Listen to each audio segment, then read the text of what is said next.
வணக்கம். நேற்றைய காணொலியில் பேசியிருந்தோம். சவுக்கு சங்கர் குண்டர் சட்டத்தின் கீழ் சிறைப்படுத்தப்படலாம், குண்டர் சட்டம் விரைவில் பாயலாம் அப்படின்னு பேசியிருந்தோம். இப்போ குண்டர் சட்டம் சவுக்கு சங்கர் மீது இன்றைய தினம் பாய்ச்சப்பட்டிருக்கிறது. இதுதான் இன்னைக்கு பிரதான பேசுபொருளாக இருக்கு. இது அப்பட்டமான அரசியல் பழிவாங்கல் நடவடிக்கைங்கிறது எல்லாருக்கும் தெரியும்.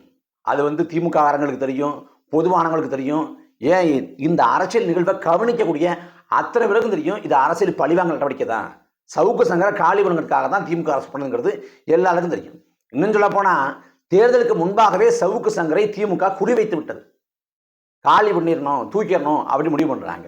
தேர்தல் முடியுது, ஒரு வாரம் கழிச்சு சவுக்கு சங்கரை சுற்றி இருக்கவங்களை எல்லாரையும் கைது பண்ணுறாங்க. ஒவ்வொருத்தரை முதல்ல கார்த்திக்னு ஒரு தம்பியை கைது பண்ணுறாங்க. அப்புறம் சவுக்கு சங்கரோட ஆதரவாளர் இருக்கக்கூடிய வேல்முருகன் ஒருத்தரை கைது பண்ணுறாங்க. அப்புறம் சவுக்கு மீடியாவில் நெறியாளராக பணியாற்றக்கூடிய லியோவை குறிவைக்கிறாங்க. இப்படி தன்னை சுற்றி இருக்கவங்க எல்லாரும் குறிவைக்கப்படுறாங்க, வேட்டையாடப்படுறாங்கிறத தெரிஞ்சுக்கிட்ட பிறகு சவுக்கு சங்கரால் நிம்மதியாக இருக்க முடியல. விரக்தி அடைகிறாரு. ஒரு கட்டத்தில் நிதானம் இழக்கிறாரு. அவர் ரெட்பிக்ஸ் நேர்காணலில் ஆவேசமாக பேசுகிறப்ப காவல்துறையினரை உரிமையில் பேசுகிறாரு. பெண் காவல்துறையினர் குறித்து அவதூறாக பேசியிருக்காரு. எப்படா சிக்குவார் அப்படின்னு சொல்லிட்டு கண்கொத்தி பாம்பாக இருந்த காவல்துறைக்கு, திமுக அரசுக்கு ஒரு அல்வா துண்டு போல அந்த பேச்சு அமைஞ்சிருச்சு. அந்த பேச்சை அடிப்படையாக வச்சு சவுக்கு சங்கரை கைது பண்ணாங்க. இந்த கைது நடவடிக்கை பழிவாங்கல் அப்படிங்கிறது ஒரு பக்கம் இருந்தாலும், இந்த பழிவாங்கல்ல அதீதமாக இது இருந்துச்சு. ஏன்னா வழக்கமாக ஒருத்தரை பொய் வழக்கு போட்டு கைது பண்ணுவாங்க, சரிப்படுத்துவாங்க, அதிகபட்சமாக குண்டர் சட்டத்தில் உள்ள போடுவாங்க, அவ்வளோதான் நடக்கும். ஆனால் இங்கே அதை தாண்டி நடந்துச்சு. என்னன்னா, கைது பண்ணுறப்ப அவர் கஞ்சா வச்சிருந்தாரு அப்படின்னு ஒரு வழக்க போட்டாங்க. இந்த கஞ்சா வச்சிருந்தாருன்னு சொல்லிட்டு ஒரு பொதுவான ஒரு அறியப்பட்ட முகத்தை கைது பண்ணுறதெல்லாம் நம் சமகாலத்தில் நாம் கேள்விப்பட வாய்ப்பு இல்லை. ஒரு காலத்தில் சொல்லுவாங்க, 91, 96 ஜெயலலிதா ஆட்சி காலத்தில் யாரையும் பிடிக்கலன்னா அவங்க வீட்டில் கஞ்சா வச்சு அவங்கள தூக்கிடுவாங்க, கஞ்சா வழக்கு போட்டுருவாங்க அப்படின்னு கேள்விப்பட்டோம். ஆனால் அதுக்கு பிறகு நாம் சமகாலத்தில் சவுக்கு சங்கர் தான் கஞ்சா வழக்குகளை கைது பண்ணதான் நம்ம கேள்விப்படுறோம்.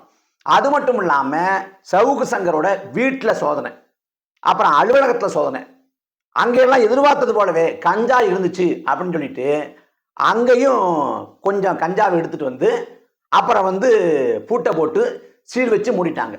இப்போ சவுக்கு சங்கரோட வீடு சீல் வச்சு பூட்டப்பட்டிருக்கு, அலுவலகம் சீல் வச்சு பூட்டப்பட்டிருக்கு.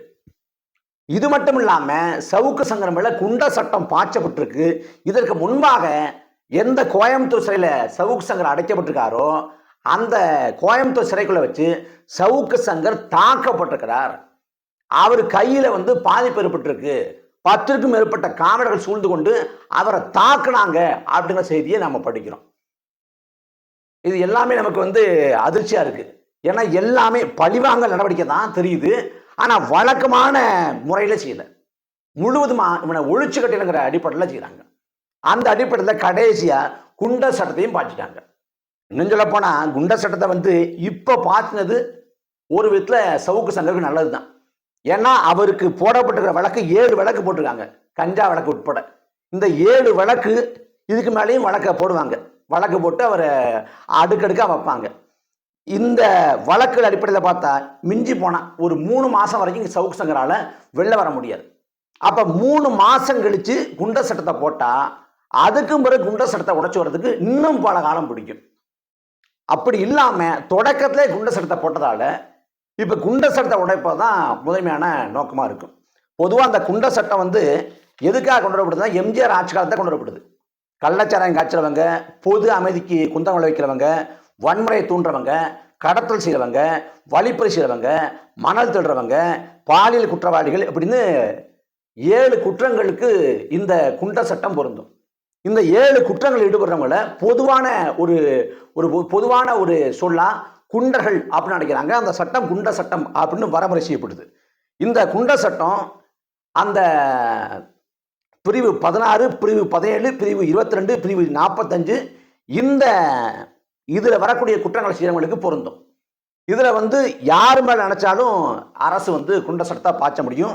நகர்ப்புற பகுதியாக இருந்தால் காவல் ஆணையர் குண்டர் சட்டம் போடுறதுக்கான உத்தரவை பிறப்பிக்கலாம். அதே கிராம பகுதியாக இருந்தால் மாவட்ட ஆட்சியர் பிறப்பிக்கலாம். இந்த குண்டர் சட்டங்கிறது ஒரு அடக்குமுறை சட்டம். எப்படி தடா பொடா இருக்கோ, எப்படி தேசிய பாதுகாப்பு சட்டம் இருக்கோ, அதே போல குண்டர் சட்டமும் ஒரு அடக்குமுறை சட்டம். என்னன்னா தடுத்து வைக்கிறது. எந்த விசாரணை இல்லாம அவரை நீண்ட காலம் தடுத்து வைக்கிறது. இப்போ குண்டர் சட்டம்னா ஓராண்டு தடுப்பு காவல். தனியான ஒரு வழக்கு கிடையாது. ஓராண்டு தடுப்பு காவல். ஓராண்டு காலம் அவர் வெளில வர முடியாது. ஓராண்டு காலம். ஏன்னா வெளில விட்டா அவர் சமூக அமைதிக்கு குந்தம் விளைவிப்பாரு, இல்லை ஏதாவது குற்றச்சாட்டு ஈடுபடுவார். இவரை முடக்கி வைக்கிறது தான் சமூகத்துக்கு நல்லதுங்கிற அடிப்படையில் அவரை ஓராண்டு முடக்கி வைப்பதற்கான சட்டம் தான் இந்த குண்டர் தடுப்பு சட்டம்.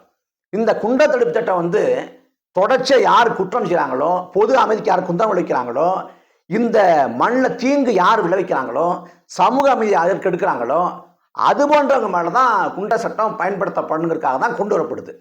ஆனால் கெடு வாய்ப்பாக ஆளக்கூடிய அரசுகள் இந்த குண்டர் சட்டத்தை பழிவாங்கும் போக்கோடு பயன்படுத்தி கொண்டிருக்கிறது. உதாரணத்துக்கு சொல்லணும் அப்படின்னா, கடந்த ஆட்சி காலத்தில் ஹைட்ரோ கார்பன் திட்டத்துக்கு எதிராக துண்டறிக்கை கொடுத்ததுக்காக வளர்மதி மீது குண்டர் சட்டம் பாய்ச்சப்பட்டுச்சு. அப்புறம் வந்து ஈழ இனப்படுகொலை நினைவந்தலை வந்து அனுசரித்ததற்காக திருமுருகன் காந்தி உள்ளிட்டவங்க மேலே வந்து குண்டர் சட்டம் பாய்ச்சப்பட்டுச்சு. இந்த ஆட்சி காலத்தில் கிருஷ்ணசாமி மேலே குண்டர் சட்டம். இப்படி சொல்லிக்கொண்டே போகலாம். இன்னும் சொல்ல போனால் ஒரு பக்கம் வந்து இப்படி செயல்பாட்டாளர்கள் மேலே குண்டர் சட்டம் போடுறாங்கன்னா, இன்னொரு பக்கம் விவசாயிகள் மேலே கூட குண்டர் சட்டம் பாய்ச்சப்படுது. இதே திமுக ஆட்சி காலத்தில் மேல்மாவில் விவசாயிகள் போராடுறாங்க. சிப்காட் அமைக்கக்கூடாது, சிப்காட்டை விரிவாக்க பணிக்கு நிலத்தை தரமாட்டோம்னு போராடுறாங்க. அந்த விவசாயிகள் மேலேயும் குண்டர் சட்டம் பாய்ச்சப்பட்டது. பாய்ச்சப்பட்டு எதிர்ப்பின் காரணமாக திரும்ப பெற்றாங்க.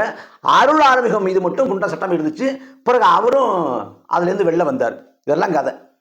இந்த குண்டர் சட்டத்தில் வந்து அண்ணன் சாட்டை துறைமுகன் கைது செய்யப்பட்டிருக்காங்க. மறைந்த அண்ணன் கடல் தீபன் கைது செய்யப்பட்டிருக்காங்க. நானும் குண்டர் சட்டத்தின் கீழ் கைது செய்யப்பட்டேன். போன காணொலியிலே சொல்லியிருந்தேன். 2018 வந்து காவிரி மேலாண்மை வாரியம் அமைக்க கோரி போராட்டம் நடக்குது.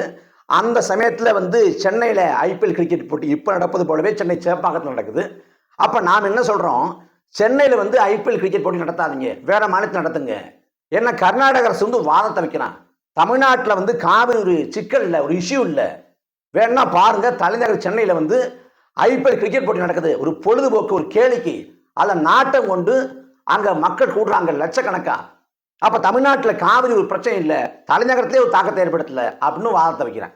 அப்போ அந்த சமயத்தில் என்ன சொல்கிறோம், ஐபிஎல் போட்டி இந்த சமயத்தை நடத்த வேண்டாம், எங்கள் வாழ்வாதார உரிமை காவிரி உரிமை, அந்த காவிரி உரிமைக்காக போராடுறோம், காவிரி மேலாண்மை வாரியம் அமைக்க போராடுறோம், இந்த சமயத்தில் வைக்காதீங்கன்னு சொல்லிட்டு அந்த ஐபிஎல் மைதானத்தை முற்றுகையிட்டு போராட்டம் நடத்துகிற வேளையில் காவல்துறை தாக்கியதாக வழக்கு, நாம் தமிழர் கட்சியை சார்ந்த உறவுகள் மீது வழக்கு, அதில் வந்து தம்பி மதன் மீது வழக்கு, என் மீது வழக்கு. அப்படி வழக்கு போட்டாங்க. வழக்கு போட்டு கைது செய்கிற வேளையில் அங்கே நடக்காத ஒரு சம்பவத்தை இட்டுக்கட்டி நான் காவல்துறையை தாக்க போனதாகவும், பாட்டில் உடச்சி குத்த போனதாகவும், அதை வந்து பார்த்த பொதுமக்கள் தெரிச்சு ஓடினதாகவும் சொல்லி ஒரு வழக்கு போடுறாங்க. அப்போ பொதுமக்கள் தெரிச்சு ஓடுறப்ப முன்பே சொன்னது போல பொது அமைதிக்கு குந்தகம் விளைவித்தல் அப்படிங்கிற ஒரு பிரிவு வருது. இந்த பிரிவுங்கிறது குண்டர் சட்டம் போடுவதற்கான ஏற்பாட்டை செய்யக்கூடிய, வழி ஏற்படுத்தக்கூடிய பிரிவு. அந்த அடிப்படையில் என் மீது குண்டர் சட்டம் போடப்படும். எனக்கும் குண்டர் சட்டத்தில் ஒரு அனுபவம் இருக்குது. இப்போ இந்த சவுக்கு சங்கர் விவகாரத்துக்கு வரலாம். நம்ம இந்த சவுக்கு சங்கர் விவகாரத்தை பொறுத்த வரைக்கும் இப்போ குண்டர் சட்டம் போடப்பட்டிருக்கு. இந்த குண்டர் சட்டம் போடப்பட்ட பிறகு இவர் எப்போ வருவார் அப்படின்னா, ஓராண்டு தடுப்பு காவல். இந்த குண்டர் சட்டம் என்னன்னா 1 வருஷம் தடுத்து வைக்கிறது தான். 1 வருஷம் சவுக்கு சங்கரை வெளில விடக்கூடாதுங்கிறது தான் அந்த குண்டர் சட்டத்தோட சாராம்சம். அந்த 1 வருஷம் முழுமையாக இருக்கணுமா சவுக்கு சங்கர்னா இல்லை, குண்டர் சட்டத்தை உடைத்து கொண்டு வெளிவரலாம். அதுக்கு வந்து இங்கே தலைமைச் செயலர் இருக்காங்கல்ல, தலைமைச் செயலர் நினைச்சா குண்டர் சட்டத்தை ரத்து செய்ய முடியும், முதலமைச்சர் நினைச்சா ரத்து செய்ய முடியும். இதெல்லாம் ஒரு வாய்ப்பு. ஆனால் இதெல்லாம் நிகழாது, அதுக்கு சாத்தியம் இல்லை. அது விதியாக இருக்கக்கூடிய தலைமைச் செயலரோ முதலமைச்சரோ அவங்களாம் ரத்து செய்ய மாட்டாங்க ஒரு பக்கம். அப்போ நமக்கான வழிமுறை என்ன இருக்குன்னா, அறிவுரை கழகம், அட்வைசரி போர்டு. அந்த அறிவுரை கழகம்னா அங்கே வழக்கறிஞருக்கு வேலை இல்லை. அங்கே வந்து 3 அல்லது 2 நீதிபதிகள் இருப்பாங்க. அந்த குண்டர் சட்டத்தின் கீழே அடைக்கப்பட்ட ஒருத்தர் வந்து போய் அங்கே ஆஜராகணும். ஆஜராகிறப்ப வழக்கறிஞர் கூட வர மாட்டார். மாறா குடும்பத்திலேருந்து அண்ணனோ தம்பியோ மனைவியோ இல்லை அம்மாவோ பாட்டியோ யார் வேணாலும் வரலாம். அப்போ அவங்க வந்து கேள்வி கேட்பாங்க. என்னை வந்து ஒரு 2 நிமிஷம் தான் விசாரிச்சிருப்பாங்க. அவங்க என்ன பார்ப்பாங்கன்னா, இவரை வந்து குண்டர் சட்டத்தின் கீழே வைப்பதற்கான அந்த இது இருக்கா, அந்த அளவுக்கு சரியான வழக்கா இது, இல்லை வெளில வரலாமா அப்படின்னு பார்ப்பாங்க. அவங்க முடிஞ்சால் 2-3 கேள்வி கேட்பாங்க. அதில் வந்து இல்லை, இவர் வந்து பெரிய அளவில் இந்த குற்றம் செய்ய மாட்டார், பெரிய அளவில் எதுவும் பண்ணலை, எதேச்சும் அவர் குற்றம் நிகழ்ந்துருச்சு, அப்போ குண்டர் சட்டம் அவருக்கு பொருந்தாதுன்னு முடிவு பண்ணுறாங்க அப்படின்னா அவங்க வந்து ஒரு மாதத்துக்குள்ள 15-20 நாளுக்குள்ள அறிவிச்சிருவாங்க குண்டர் சட்டம் ரத்து செய்யப்படுது, இல்லை குண்டர் சட்டம் உறுதி செய்யப்படுது அப்படின்னு அறிவிச்சிருவாங்க. இப்படி வந்து இந்த அறிவுரை கழகத்தில் குண்டர் சட்டம் ரத்தாவதற்கான வாய்ப்பு உண்டு பொதுவாக. ஆனால் சவுக்கு சங்கருக்கு அது பொருந்தாது. ஏன்னா பொலிட்டிக்கல் இன்ஃப்ளூயன்ஸ்பாங்கல்ல, அரசியல் முக்கியத்துவம் வாய்ந்த வழக்குகளில் அந்த நீதிபதிகள் வந்து குண்டர் சட்டத்தை ரத்து செய்வதற்கு வந்து அவங்க முடிவு பண்ணுறதில்லை. அண்ணன் சாட்டை துறையினரோட நினச்சிருந்தா குண்டர் சட்டத்தை ரத்து செய்ய முடியும், அட்வைசரி போர்டில் அறிவுரை கழகத்தில். ஆனால் ரத்து செய்யலை.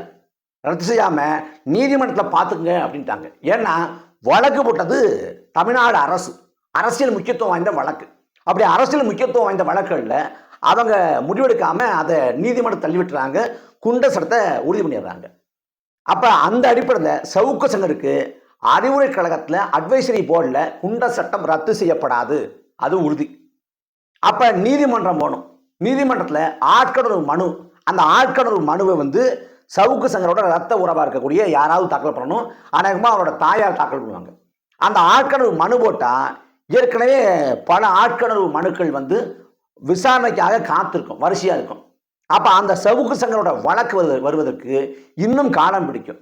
அதுக்கு எப்படியுமே ஒரு 6 மாதம் 7 மாதம் ஆகிடும். அப்போ எப்படி பார்த்தாலும் 8 மாதம் 10 மாதத்தை கழித்து தான் அவர் வந்து குண்டர் சட்டம் ரத்தாவதற்கே வாய்ப்பு உண்டு. அப்படி குண்டர் சட்டம் ரத்தாவானதுக்கு பிறகு தான் அவர் மீது போடப்பட்டிருக்கிற பல்வேறு வழக்கு, அதில் பிணை பெறணும், ஜாமீன் பெறணும். அதில் எல்லாத்தையும் ஜாமீன் பெற்றாதான் அவர் விடுதலையாக முடியும். ஆனால் இப்போ வந்து 7 வழக்கு போட்டிருக்காங்களா, இந்த 7 வழக்கோட திமுக அரசு நிறுத்தாது. இன்னும் பல வழக்கில் போடுவாங்க, வழக்கில் வரிசையாக வைப்பாங்க. குண்டர் சட்டம் ஒரு பக்கம் போய்கிட்டு இருக்கும், அது அட்வைசரி போர்டில் உடையாது, நீதிமன்றத்தில் போகணுங்கிறப்ப நீதிமன்றத்தில் இந்த குண்டர் சட்டம் உடைக்காமல் இருக்கிறதுக்கு, ரத்தாகாமல் இருக்கிறதுக்கு கடுமையான வாதங்களை திமுக அரசு வைக்கும். ஏன்னா சவுக்கு சங்கரை வெளில விடாமல் முடக்கங்கிறது தான் அவங்க திட்டம். அப்போ எப்படி பார்த்தாலும் ஏறக்குறைய ஓராண்டு காலத்தை சவுக்கு சங்கர் சிறைக்குள்ளேயே கழிக்க வேண்டிய நிலை ஏற்படும். அதை தவிர்க்கவே முடியாது. இதில் வந்து சவுக்கு சங்கர் பேசிய அந்த பேச்சு வந்து மிக தவறானது, ஏற்புடையதில்லை. ஆனால் அவருக்கு வந்து நீங்கள் நினச்சிருந்தா நீங்கள் வழக்கு போட்டு சிறைப்படுத்தவே தேவையில்லை. நோட்டீஸ் அனுப்பி, சம்மன் அனுப்பி விசாரணைக்கு அழைச்சிருக்கலாம், இல்லை நோட்டீஸ் அனுப்பி விளக்கம் கேட்டிருக்கலாம், அவதூறு வழக்கு போட்டிருக்கலாம், அப்படிலாம் செஞ்சிருக்க முடியும். சிவில் கேஸாக போட்டுக்கலாம் நீங்கள், உரிமையியல் வழக்கா. ஆனால் சிவில் கேஸாக போடாமல் அதை கிரிமினல் கேஸாக போட்டு கைது பண்ணுறாங்க. அண்ணன் சாட்டை துறைமுகனுக்கும் அதான் நடந்துச்சு. அவங்க வந்து கனிமவள கொள்ளைக்கு தான் பேசுகிறாங்க, முதலமைச்சரோட பிறப்பை இழிவாக பேசிட்டாருன்னு சொல்லிட்டு வழக்கு. அவர் பேசி 4 மணி நேரத்தில் கை செய்யப்படுறாரு. பேசி அந்த பேச்சில் வந்து எதிராக பேசியிருக்காரா, தப்பாக பேசியிருக்காரா, இழிவாக பேசியிருக்காரான்னு அதை ஆராய்ஞ்சு அப்புறம் வழக்கு போடலாமான்னு யோசிச்சு வழக்கு போட்டு அப்புறம் கைது நடவடிக்கை தேவையான்னு பார்த்து அதுக்கு தனிப்படை அமைச்சு அப்புறம் அந்த படை போய் கைது பண்ணணும். இந்த நடைமுறை எல்லாமே வெறும் 3 மணி நேரத்துக்குள்ள நடக்குது. ஏன்னா ஏற்கனவே கைது பண்ணலான்னு முடிவு பண்ணிடுறாங்க அண்ணன் சாட்டை துறைமுகனை. அதனால அந்த பேச்சு கைது பண்ணுறாங்க.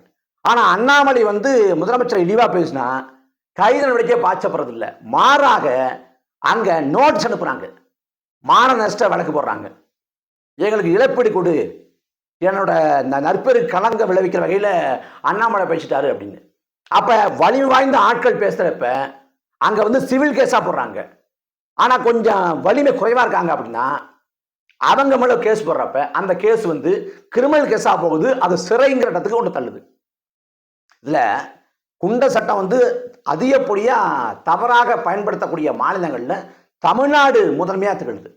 ஏன்னா இங்கே எதுக்கெடுத்தாலும் குண்டாசு போடுவாங்க.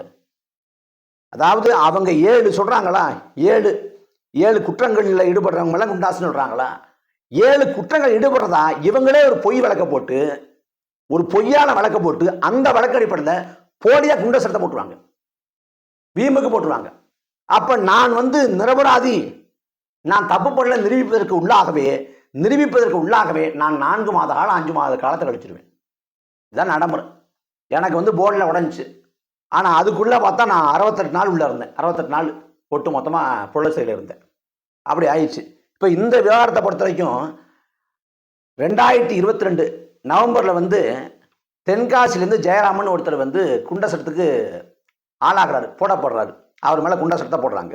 அவர் வந்து ஆட்கொணர்வு மனுவை வந்து மனைவி பேரில் தாக்கல் பண்ணுறாரு. அதில் வந்து நீதிமன்றம், மதுரை நீதிமன்றம் பார்த்துட்டு அந்த குடும்பத்துக்கு வந்து 25,000 இழப்பீடு தரணுங்குது. அவர் மேலே உள்ள குண்டா சட்டம் ரத்து செய்யப்படுது.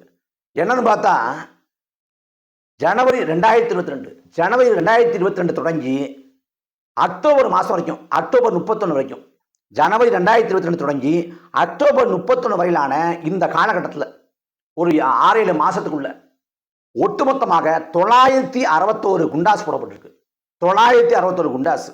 அதில் 517க்கு தீர்வு கண்டாங்க. 75 வந்து வழக்கு முடிச்சு வைக்கப்படுது. 445 குண்டாஸ் வந்து ரத்து செய்யப்படுது. ஒரு குண்டாஸ் கூட உறுதி செய்யப்படலை. அதாவது முழுமையாக ஓராண்டு காலத்தை அனுபவிக்கல. அப்ப குண்டாசு போடப்பட்டது எல்லாமே தவறு அப்படின்னு ஆகுது. அப்ப குண்டாசுங்கிற ஒரு தடுப்பு காவல், ஒரு அடக்குமுறை சட்டம் அன்னைக்கு பொடா தடாவெல்லாம் எப்படி தவறாக பயன்படுத்தப்படுதோ அதே போல இன்னைக்கு குண்டா சட்டம் தவறாக பயன்படுத்தப்படுகிறது. அந்த வகையில் கைது செய்யப்பட வேண்டிய எத்தனை பேர் இருக்காங்க. வேங்கவேலில் வந்து மனித கழிவை கடந்தவன் கைது செய்யப்படல. தூத்துக்குடியில் 15 பேரை கொண்டவன் கைது செய்யப்படல. அதே போல வந்து காவல் நிலைய மரணத்துக்கு காரணமான காவல்துறை அதிகாரிகள் கைது செய்யப்படல. அம்பாசமத்தில் பல்ல பிடுங்கின அந்த காவல்துறை அதிகாரி கைது செய்யப்படல. கைது செய்யப்பட வேண்டிய எத்தனையோ பேர் இருக்காங்க. அவங்களெல்லாம் விட்டுட்டு பழிவாங்கும் நோக்கோடு அடுத்தடுத்து வழக்கை போட்டு, பொய் வழக்கை போட்டு, குண்டாசை போட்டு அவங்கள முடிச்சுன்னு நினைக்குது. இது எப்படி மனித உரிமை பேசக்கூடிய அரசியலாக இருக்க முடியும்? இது எப்படி சமூக நீதி ஆட்சியாக இருக்க முடியும்? இது எப்படி விடியலாட்சியாக இருக்க முடியும்? இதில் அண்ணன் ஃபெலிக்ஸ் ஜெரால்டு மேலே வழக்கு. அவரை வந்து டெல்லியில் வச்சு கைது பண்ணுறாங்க. வேங்கவையில் வந்து ஒரு குக்கிராமம், சின்னஞ்சிறிய கிராமம், அங்கே வந்து குற்றவாளியை கண்டுபிடிக்க துப்பு இல்லை. கிளம்பி போகிறாங்க டெல்லிக்கு கிளம்பி போய் அவரை கைது பண்ணி கொண்டு வர்றாங்க. திருச்சி சிறையில் அடைக்கப்படதான் சொல்கிறாங்க. இன்னைக்கு வரைக்கும் திருச்சி சிறையில் அடைக்கப்படல. என்னன்னு பார்த்தா நாங்கள் போகிறப்ப போயிட்டோம், வர்றப்ப தொடர வண்டியில் வர்றோம், மெதுவாக தான் வருவோங்கிறாங்க. டெல்லி போய் கைது பண்ணுற அளவுக்கு ஃபெலிக்ஸ் ஜெரால்டு என்ன பண்ணிட்டாரு? அந்த கருத்தை பேசினவர் சவுக்கு சங்கர். அதுக்கு வழக்க போட்டுட்டேன், கைது பண்ணிட்டேன், சிறைப்படுத்திட்டேன். எதுக்கு உட்கார்ந்தாரு? ஆமாம் போட்டாங்கிறதுனால ஃபெலிக்ஸ் ஜெரால்டை கைது பண்ணணும்னா என்ன அர்த்தம்? இது வெளிப்படையாக விடப்படக்கூடிய அச்சுறுத்தல்.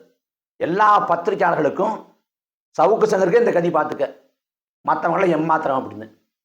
அதனால தான் எல்லாமே குண்டா சட்டம் எல்லாமே. நம்ம என்ன சொல்கிறோம் அப்படின்னா, எதுக்கு வந்து நீங்கள் சவுக்கு சங்கரை கைது பண்ணீங்க? அதுக்கு பிறகு அந்த பேட்டி எடுத்த ஃபெலிக்ஸ் ஜெரால்டை கைது பண்ணீங்க. ஏன் தோடு நிற்கிறீங்க? யூடியூப் ஓனர் அமெரிக்காவில் இருக்கார், நீல் மோகன் நினைக்கிறேன் பேர், நீல் மோகன். அவரையும் கைது பண்ணுங்க. டெல்லிக்கு போன காவல்துறையை பாஸ்போர்ட் எடுத்துக்கிட்டு, வீசா எடுத்துக்கிட்டு அமெரிக்காவுக்கு அனுப்புவீங்க. அந்த நீல்மோகனை கைது பண்ணி புழல் சிறையில் போடுங்க. அவர் மேலேயும் கஞ்சா பொட்டலத்தை வந்து அமெரிக்காவில் வச்சுருந்தாரு, கட்டுக்கட்டாக வச்சுருந்தாருன்னு வழக்கை போட்டு புழல் சிறையில் அடைச்சி குண்ட சட்டத்தை பாய்ச்சுங்க. நல்ல பெரிய குண்ட சட்டமாக பாய்ச்சுங்க. இந்த ஆட்சி சிறப்பான ஆட்சின்னு மக்கள் அப்படியே மெச்சிக்குவாங்க.